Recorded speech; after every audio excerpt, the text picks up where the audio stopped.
పాలకుల నిర్లక్ష్యానికి గురవుతూ పేదరికంలో మగ్గుతున్న ముస్లిం మైనారిటీల హక్కుల సాధన కోసం ఎటువంటి త్యాగాలకైనా సిద్ధమని ముస్లిం రైట్స్ ప్రొటెక్షన్ ఫోరం వ్యవస్థాపక అధ్యక్షులు డాక్టర్ షేక్ మెహబూబ్ బాషా అన్నారు. నంద్యాల జిల్లా కేంద్రంలో ఆయన మీడియాతో మాట్లాడారు. ఈ సందర్భంగా డాక్టర్ షేక్ మెహబూబ్ బాషా మాట్లాడుతూ ఈ నెల 10న ముస్లిం మైనారిటీ మహాగర్జన నిర్వహిస్తున్నామని తెలిపారు. ముస్లిం మైనారిటీల ఆస్తుల పరిరక్షణ, హక్కుల సాధనే లక్ష్యంగా పనిచేస్తున్న ఎంఆర్పీఎఫ్ ఆధ్వర్యంలో ఫిబ్రవరి 10న కర్నూలు నగరంలో, ఫిబ్రవరి 29న ఆదోని పట్టణంలో మహాగర్జన కార్యక్రమాలు అత్యంత విజయవంతంగా నిర్వహించినట్లు ఆయన వెల్లడించారు. ముస్లిం మైనార్టీల వర్గాల నుంచి అనూహ్య స్పందన లభిస్తుందని ఆయన తెలిపారు.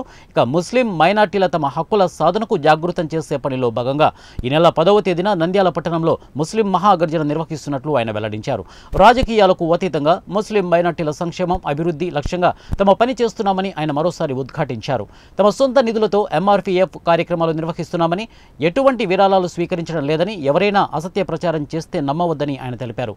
రాబోయే ఎన్నికల్లో రాజకీయ పార్టీలు ముస్లిం మైనార్టీల రక్షణ, అభివృద్ధి కోసం పనిచేస్తామని, తమ మేనిఫెస్టోలో చేర్చే పార్టీలకు ఎంఆర్పీఎఫ్ తరఫున సంపూర్ణ మద్దతు ప్రకటిస్తామని ఆయన తెలిపారు. చట్టసభల్లో ముస్లిం మైనార్టీలకు తగినంత ప్రాతినిధ్యం కల్పించడమే కాకుండా కేంద్ర, రాష్ట్ర కేబినెట్లలో మొక్కుబడిగా కాకుండా ప్రధానమైన శాఖలు కేటాయించాలని ఆయన డిమాండ్ చేశారు. రాజకీయ పార్టీలన్నీ ముస్లిం మైనార్టీలను కేవలం ఓటు బ్యాంకుగా పరిగణిస్తూ వస్తున్నాయని, ఇప్పటికైనా ముస్లిం మైనార్టీలు మేల్కొని తమ హక్కుల సాధనకు స్వచ్ఛందంగా ఉద్యమించాలని ఆయన పిలుపునిచ్చారు. ఈ సమావేశంలో all India milli council Nandyal జిల్లా అధ్యక్షులు జిఎం గౌస్, ఎంఆర్పీఎఫ్ యువత రాష్ట్ర అధ్యక్షులు సోయబుద్దీన్ ఖాద్రి, ఎంఆర్పీఎఫ్ కోశాధికారి సయ్యద్ షా ముర్తిజా ఖాద్రి తదితరులు పాల్గొన్నారు. ముస్లిం మహాగర్జన ఫిబ్రవరి నెలలో ప్రారంభించి కర్నూలు పట్టణంలో మొట్టమొదటిసారి ఫిబ్రవరి 11వ తారీఖు ముస్లిం మహాగర్జనని కర్నూలులో జరిపాము. మంచి స్పందన వచ్చింది. చాలామంది ముస్లింలు కూడా పాల్గొన్నారు. అదేవిధంగా ఫిబ్రవరి 29వ తారీఖు ఆదోని పట్టణంలో ముస్లిం మహాగర్జన నిర్వహించాము. దానికి కూడా మంచి స్పందన వచ్చింది. చాలామంది ముస్లిం సోదరులు పాల్గొన్నారు. దాంట్లో ప్రతి ఒక్కరు పాల్గొని వాళ్ళు సహకారాలు కూడా అందించారు. అదేవిధంగా మార్చి నెల 10వ తారీఖు ఆదివారం నంద్యాలలో మహాగర్జన హరూన్ ఫంక్షన్ హాల్లో నిర్వహిస్తున్నామని నంద్యాల మరియు నంద్యాల చుట్టుపక్కల ముస్లిం సోదరులకి ఆహ్వానించడం కోసం ఈరోజు ఈ ప్రెస్ మీట్ని ఏర్పాటు చేశాము. ముఖ్యంగా ముస్లిం మహాగర్జన అంటే ఏమి, అసలు ముస్లిం మహాగర్జన ఎందుకు ప్రారంభించాము అనే దానిపైన ఈరోజు ప్రెస్ మీట్ పెట్టాము. ఎంఆర్పీఎఫ్ ముస్లిం రైట్స్ ప్రొటెక్షన్ ఫోరం అనే ఒక ఆర్గనైజేషన్ని, సొసైటీని ప్రారంభించాము మేము. దీంట్లో ముఖ్యమైన ఎజెండాలు ఏమంటే ముస్లింల యొక్క సమస్యలు, ముస్లింల యొక్క ఆస్తులు, ఈ రెండిట్ల కోసమే ఈ ఎంఆర్పీఎఫ్ను స్థాపించాం. దీంట్లో ముఖ్యంగా ఏమంటే అన్నీ ఉన్న అల్లుడు నోట్లో శని అన్నట్టు ముస్లింలకి కొన్ని వేల లక్షల కోట్ల ఆస్తులు వక్బోర్డు రూపంలో ఉన్నాయి. కానీ ఆస్తులు ఈరోజు ఏమైపోతున్నాయంటే అన్యాక్రాంతం అయిపోతున్నాయి. ఏ నాయకుడు వస్తే వాళ్ళ కింద వాళ్ళు, వాళ్ళ బినామీలు, కొంతమంది నాయకులు ఆక్రమించుకుంటున్నారు. కోట్ల రూపాయలకు అమ్మేసుకుంటున్నారు. కానీ ముస్లింల జీవితంలో ఒక పేదరికం తప్పనిచ్చి ఎలాంటి అభివృద్ధి అనేది కనిపించట్లేదు. ఎంతోమంది వస్తున్నారు, ఈ గవర్నమెంట్ వస్తుంది, ఇంకో గవర్నమెంట్ వస్తుంది, ఆ గవర్నమెంట్ పోతుంది, కానీ నాయకులు మారుతున్నారు, కానీ ముస్లింల జీవితాలు శూన్యంలో మిగిలిపోయినాయి. ఈ మధ్యలో రాజకీయంలో కూడా మనం చూస్తున్నాం. కొన్ని పార్టీలు అక్కడక్కడ ముస్లింలకు కొన్ని సీట్లు ఇచ్చారు. ఇప్పుడు అది కూడా అంతరించిపోయింది. ఒక పార్టీ మొన్న 118 సీట్లు ఇస్తే దాంట్లో ఒక్క మొగాడని ఒక్క ముస్లింకి సీట్ ఇచ్చారు. అంటే ఆ ముస్లిం ఒక్కడు వస్తే, ఆయన గెలిస్తే అసెంబ్లీలో ఆయన వాదన 175 మందిలో అసలు వినపడదు. పోనీ ఒకవేళ ఆయన గెలవకపోతే అసలు ముస్లిం గురించి మాట్లాడే మొగోడే లేదు, దిక్కు లేదు అనే పరిస్థితి ఈరోజు నడుస్తుంది. ఒకటి. రెండవది, ముస్లిం పథకాలు కొన్ని ఉన్నాయి. దుల్హన్ పథకం అంటే అమ్మాయిలకి పెళ్లి చేయడం కోసం ప్రభుత్వాలు కొన్ని పథకాలు ఇస్తున్నాయి. ఆ పథకాల్లో ఇప్పుడు దుల్హన్ పథకం అనే ఒక ప్రభుత్వం ఒక పేరు పెడుతుంది, ఇంకో ప్రభుత్వం ఇంకో పేరు పెడుతుంది. బాగుంది, మంచిది.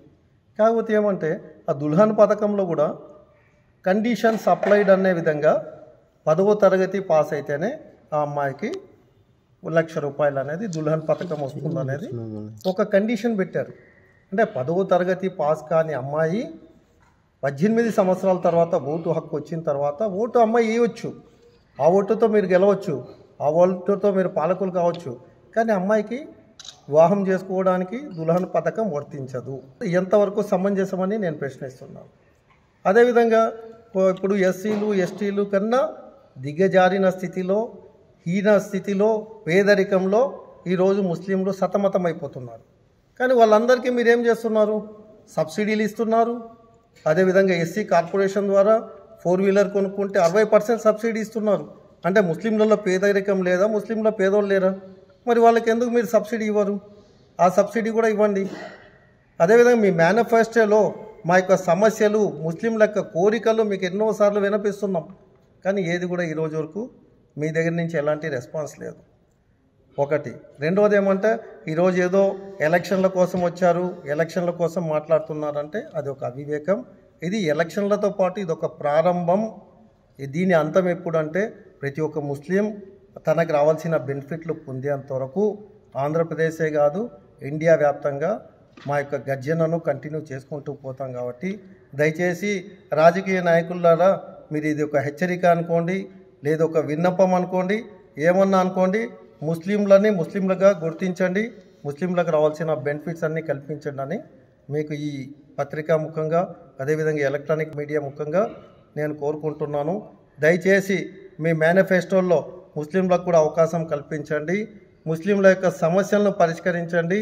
మా వక్ఫ్ బోర్డు భూములు ఏవేవైతే ఉన్నాయో ఆ వక్ఫ్ బోర్డు భూముల్లో మా కోసం కాంప్లెక్స్లు కట్టి పేద ముస్లింలకి రెంట్కి ఇవ్వండి. ఆ అభివృద్ధి కోసం, ముస్లింల కోసం, అదేవిధంగా ఉర్దూ యూనివర్సిటీలు ఇలాంటివన్నీ చాలా ఉన్నాయి.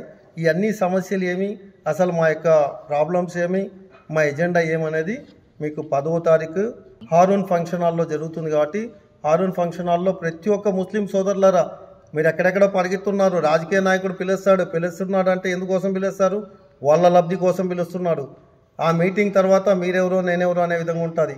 దాన్ని పక్కన పెట్టండి. అల్లా కోసం చెప్తున్నాను, మీ యొక్క ఇంట్లో పిల్లలు పేదరికం, పెళ్లి కాని పిల్లలు, వారి గురించి ఆలోచించండి.